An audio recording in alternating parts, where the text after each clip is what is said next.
Et ceci à quel moment? Alors que le prophète alayhi salatu wassalam, selon certains récits, avait environ 6 ans. Le prophète avait environ 6 ans à ce moment-là. Naam. Quel moment? Le moment où sa maman fut prise, qu'Allah l'agrée, et son grand-père, Abdul Muttalib, le prit en charge en contrepartie. Il le prit en charge, donc son petit-fils, Mohammed, il le prit en charge. Naam. Il lui manifesta une tendresse comme il n'en avait jamais manifesté à un autre de ses enfants, en raison de ce qui apparaissait sur lui comme signe d'un grand avenir. Il l'honorait extrêmement et lui montrait de grands égards. Donc, non seulement le grand-père du prophète, alayhi salatu wassalam, avait un attachement naturel envers son petit-fils, car Allah lui avait inspiré cela, mais aussi il avait un attachement, en plus d'une simple inspiration, qui était dû aux choses extraordinaires qui pouvaient apparaître de cet enfant béni, alors qu'il était encore très jeune.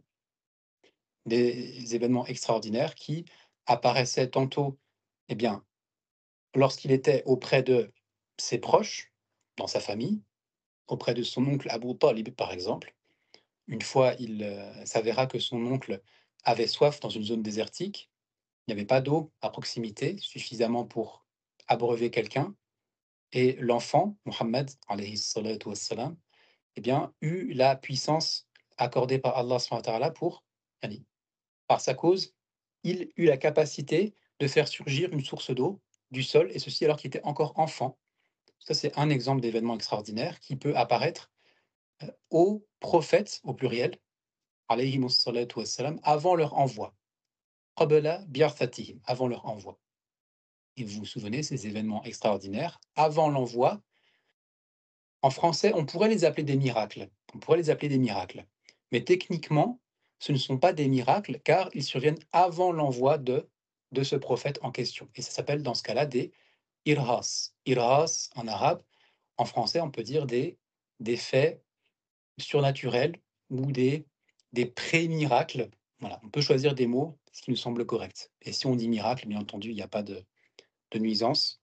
C'est intéressant techniquement de comprendre la différence. Pourquoi? Parce que le miracle, une mu'jiza, un miracle, c'est quelque chose qui est mu'jiz, quelque chose qui est mu'jiz, qui rend incapable. Comment ça rend incapable? Ça rend incapable le contradicteur. Al-mu'jiz yu'jizu al-mukhalif.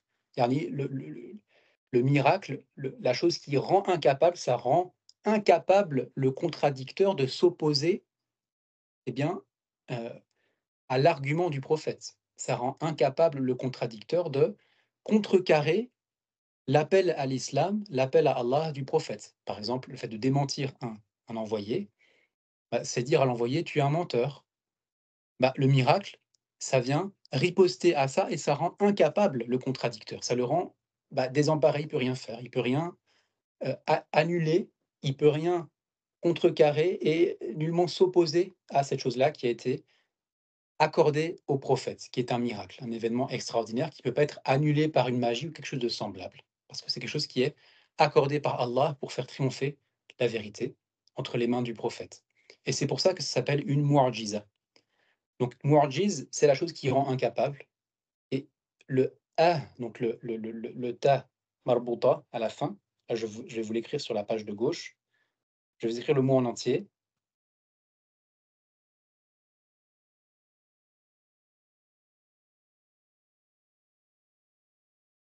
Mu'jiza. Hein. Donc ça, c'est le mot miracle en arabe, mu'jiza. Donc ça, c'est un djim. Mu'jiza. Donc ce mot-là, il veut dire miracle. Donc là, il y a une partie qui veut dire qui rend incapable. Ça, c'est la chose qui rend incapable techniquement, du verbe arjaza yu'jizu, incapable.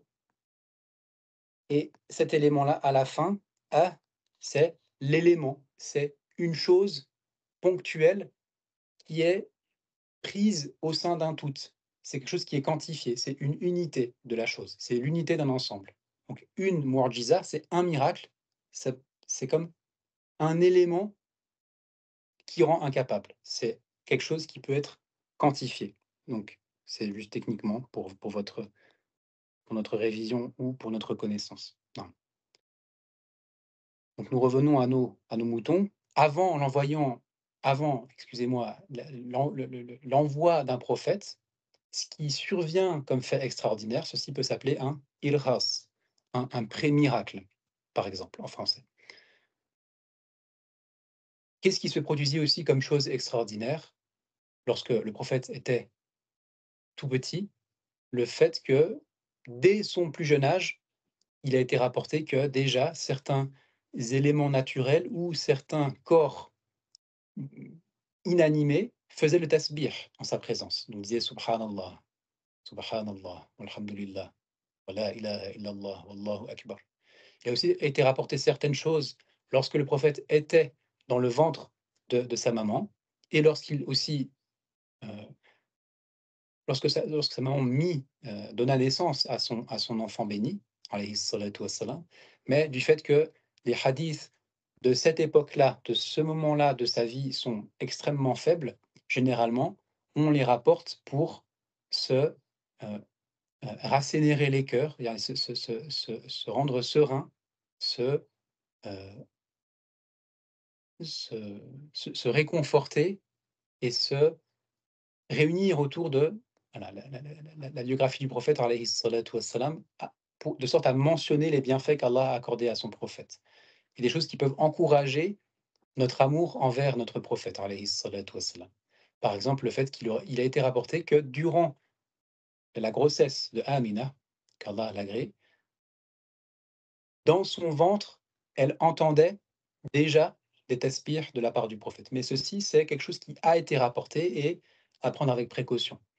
Et ce qui a aussi été rapporté, c'est que lors de sa naissance, alayhi salatu wassalam, ça c'est moins faible comme argumentation. Lorsqu'il naquit, le prophète, alayhi salatu wassalam, il naquit le cordon ombilical déjà coupé. Donc il n'y a pas eu besoin de couper quelque chose. Il n'y a pas eu de traces de, de traces physiologiques que l'on trouve sur la naissance, excusez-moi, sur l'enfant suite à la naissance, d'accord? Donc le placenta, toutes ces choses-là qui sont naturellement propres à l'être humain. Le prophète alayhi salatu wassalam n'était pas caractérisé par ça lorsqu'il est né. Le cordon ombilical était coupé, il avait du kohl autour des yeux et il a aussi été rapporté qu'il avait les yeux levés vers le ciel et aussi le doigt de la main droite levé vers le ciel et qu'il aussi fit du tasbih à ce moment-là. Quelque chose qui constitue un fait extraordinaire car évidemment à cet âge-là, lorsqu'un enfant naît, il ne parle pas. Mais lui, il a été rapporté qu'il aurait dit Subhanallah wa la ilaha illallah wa Allahu akbar. Il a aussi été rapporté aussi d'autres choses, alhamdulillah hamdan kathira. Non. Et d'autres choses qui ont aussi été rapportées comme faits extraordinaires. Autrement dit, le grand-père du prophète alayhi salatu wassalam était déjà au courant que cet enfant présentait des traits spéciaux et pas comme d'habitude, comparativement aux autres enfants. Évidemment, ce qui se produisit lors de sa vie auprès de Halima Sardia, ces événements-là lui étaient parvenus au grand-père. Le grand-père du prophète, alayhi salatu wassalam, bien sûr, était connaisseur de ça. Le fait que 2 hommes blancs, vêtus de blanc, étaient venus pour lui enlever cette chose, de la poitrine. Après, ils lui ont refermé la poitrine, ils l'ont remis au sol et cet enfant était toujours en vie. Et la baraka aussi que la famille de Halima a connue, ces événements-là, le grand-père du prophète était au courant, bien sûr. Donc il lui manifesta une tendresse comme il n'en avait jamais manifesté à un autre de ses enfants. Yani, en arabe, on peut dire enfant pour les petits-enfants aussi. Ça veut dire les descendants. Donc là, bien sûr, le prophète alayhi salatu wassalam, est le petit enfant de Abdul Muttalib. Abdul Muttalib étant son grand-père, en raison de ce qui apparaissait sur lui comme signe d'un grand avenir. Il l'honorait extrêmement et lui montrait de grands égards.